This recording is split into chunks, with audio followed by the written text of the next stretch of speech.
Hello, my name is Samuel Rashid. I'm studying a Certificate 4 in Disability. This is Subject 5, Provide Person-Centered Services.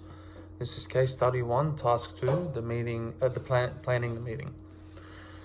Okay, so thank you guys for joining me today. We are here with Francis, his mom, the health professional and the counsellor, the community worker.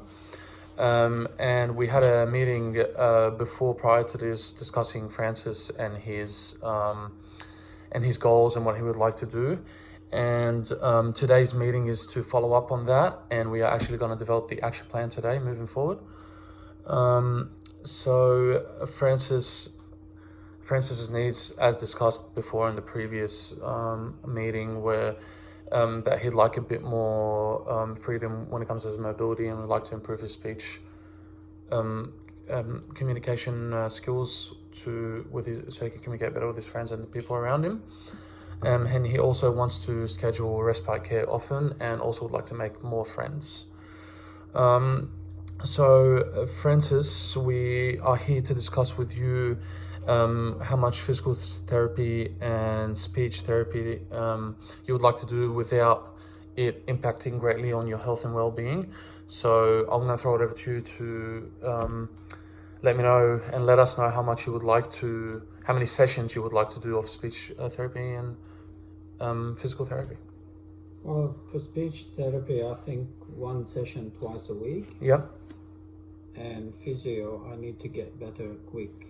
So maybe 2 sessions 3 times a week. Okay, beautiful. So we can type that up in the action plan and move forward from there if you're happy with that. Yeah, can I also have 4 days respite to give mum more time to go back to her normal life? Yes, with the respite care, we can definitely provide that, but I just want you and Sally to know that 4 days can be a bit expensive on the budget, so we can discuss that a bit later. I'd also like to discuss here with the counsellor, just with the social activities that can be given to Francis. So what is there around that can help Francis? What kind of activities? Oh, there's plenty. There's things we call book clubs. Oh, sweet. Yep. Where he can access places like libraries or maybe even private book clubs for reading and borrowing books. We offer recreational activities such as movie clubs, yep, and discos and coffee clubs. Yep. And we do have support groups for the same age and same issues that Francis is facing. Yep. Perfect. So I think Francis had something in particular that he would like to do. I think he mentioned a bit before. So Francis, is there something that you want more help with? Yes, I would like help in borrowing books, because I always did that in the past, and I would like to do that. Yeah, beautiful. We can look at that and make that a possibility for you in the future, which is good.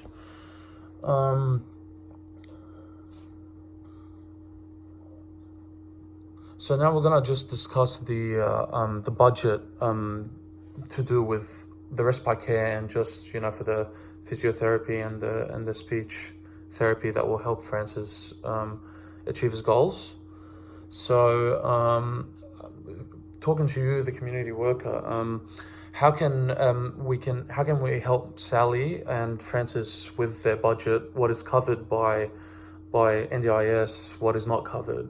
What do we need to do moving forward from here? Well, the main important services are covered, which is the physio and the speech therapy. Yeah. And the respite also, but I would have some concerns if Francis wants 4 days respite per week, because I don't think he will have enough funding to last him for the whole 12 months. Yeah. So I would suggest that if he would like to have 4 days, his funding will probably finish sooner than expected. Oh, okay. Yeah. Well, we can discuss that with you right now, Francis. I mean, if you would like maybe to cut a day just so we can fit sort of everything in the budget, I mean, that would be up to you. So what do you say, Francis?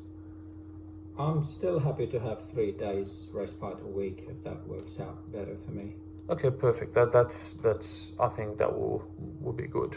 So now speaking to you, the healthcare professional, just with the workers that are involved with the responsibilities and the activities that Francis will go through, what are some of the qualifications that some staff need to have and some people need to have when dealing with Francis? Well, firstly, staff will have to require a first aid certificate. Yeah. They will have to be trained on hoists, obviously. Yeah. And preferably, a minimum certificate 3 in disabilities as well. Okay. And at least 1 or 2 years experience in the field. In the industry. Yep. And a driver's license, of course. Yep. So those are things I'm pretty sure when we come to looking at the resources that are going to be available, we'll make sure that all these workers that are going to be involved with Francis have all these qualifications, obviously. So now we're going to discuss some of the equipment and services that are needed for the service delivery to go through, obviously. So I'm going to refer to the Lotus Compassionate Care continuous improvement. Sorry, I think I messed up a little bit.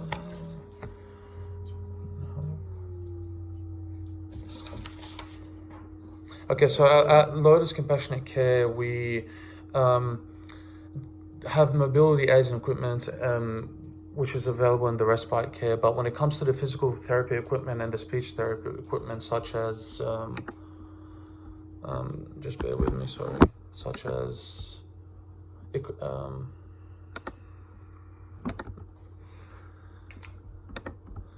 communication books and visuals, special aid equipment like walkers and stuff, all this will have to be provided by the speech therapist and the physiotherapist. So I hope you guys are happy with that.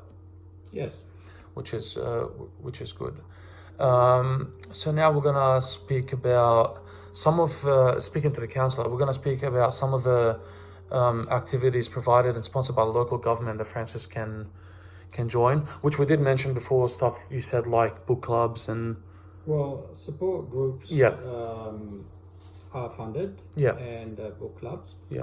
Maybe not so much the movie clubs and the discos, but we can obviously work around that. It will be probably just minimum fee. Activities. So Francis, I think looking at some of these options, what would you like to go into out of these groups? I like book clubs. Yeah. And I love movies as well. So I might actually, like to go to the movies more often and join this club. Well, that's really good. I think we can sort of fit that as well under the plan, which is really good.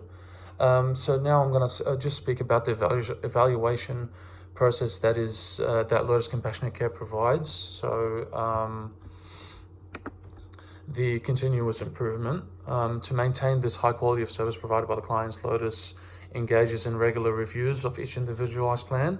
This will be accomplished through the following. So we can have regular reviewing of each individualized plan by getting feedback from the client and the carers and or family and other relevant personnel, which is, you guys are community workers and the healthcare professional. And we also always ask the clients for consent before making any of the changes to the individualized plans if any changes need to be made. And briefly, now we're going to sort of explain just the roles of the carers and you guys as the healthcare professionals and counsellors that are when it comes to Francis. So the carer being you, Sally, this is for caring Francis outside respite care hours. So whenever Francis isn't at the respite care, he's with you, and you will be the full-time carer of Francis.